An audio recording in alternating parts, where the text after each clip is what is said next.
Cambric cotton കളക്ഷൻസിൻ്റെ ഒരു first part ഒരു video upload ചെയ്തിരുന്നു. അത് കണ്ടിരുന്നോ? അപ്പോൾ നമുക്ക് ഡെയിലി യൂസിനൊക്കെ വളരെ യൂസ്ഫുൾ ആയ ഒരു ഫാബ്രിക്കാണ് കേട്ടോ. അതിൻ്റെ സെക്കൻഡ് പാർട്ട് വീഡിയോ ആണ്, നമുക്ക് നോക്കാം.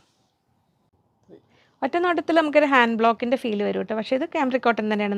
നോർമൽ പ്രിൻറ്റിങ്, സ്ക്രീൻ പ്രിൻറ്റിങ് തന്നെയാണ്. 44 ഇഞ്ചാണ് വിഡ്ത്ത് വരുന്നത്. 120 റുപ്പീസ് പെർ മീറ്റർ. നൈറ്റ് ചെയ്യാനാണെങ്കിൽ ഇപ്പോൾ നമ്മൾ ഹെവി ജയ്പൂർ കോട്ടണിലുള്ള നൈറ്റ് വേണ്ട എന്നുള്ളവർക്ക് നല്ലൊരു ഓപ്ഷനാണ് കേട്ടോ. ഇത് വാഷ് ചെയ്ത് കഴിയുമ്പോൾ ഒന്നും കൂടെ സോഫ്റ്റ് ആവും. ഇങ്ങനെ വരുന്നു. 120 റുപ്പീസ് പെർ മീറ്റർ. 44 ഇഞ്ചാണ് വിഡ്ത്ത് വരുന്നത്. അപ്പോൾ കോട്ട് സെറ്റ് പോലെ ചെയ്യാനാണെങ്കിലും ഒന്ന് സിമ്പിളായിട്ട് ടോപ്പ് ചെയ്യാനാണെങ്കിലും കുഞ്ഞുങ്ങൾക്ക് ഫ്രോക്ക് ചെയ്യാനാണെങ്കിലും ഒക്കെ നിങ്ങൾക്ക് ഇഷ്ടമുള്ള പാറ്റേൺസ് 2 വീഡിയോയിൽ നമ്മൾ ഒരുപാട് ഫാബ്രിക്സ് കാണിച്ചിട്ടുണ്ട്. അതിൽ നിന്ന് നോക്കി ഇഷ്ടംപോലെ സെലക്ട് ചെയ്തോളൂ. ലൈനിങ് ഓപ്ഷണലാണ്. ഡാർക്ക് കളേഴ്സിന് കമ്പൽസറി ആയിട്ട് വെച്ചോണമെന്നില്ല. ലൈറ്റ് കളേഴ്സ് ആകുമ്പോൾ ഒന്ന് ലൈനിങ് വെക്കാം. കനം കുറഞ്ഞൊരു കോട്ടൺ ലൈനിങ് വെച്ചാൽ മതി. നമ്മൾ ഈ ഫാബ്രിക്കിൻ്റെ കൂടെ നിങ്ങൾക്ക് ലൈനിങ്ങും കൂടെ വേണമെങ്കിൽ അത് പറഞ്ഞാൽ മതി കേട്ടോ. കട്ട് ചെയ്ത് അവർക്ക് സെറ്റ് ചെയ്യാനുള്ള ടൈം കൊടുക്കണം. 120 rupees per metre fabric. Lining 40 rupees per മീറ്ററിൽ കോട്ടൺ ലൈനിങ് അവൈലബിൾ ആണ്. ഇത് വേണ്ട വൈറ്റ് ബേസ് ഒക്കെ വരുമ്പോൾ ഒന്ന് ലൈനിങ് വെക്കുക എന്നുള്ളത്. 44 ഇഞ്ചാണ് വിഡ്ത്ത് വരുന്നത്. 120 rupees per metre. Cambric cotton collections ഇങ്ങനെ വരുന്നു.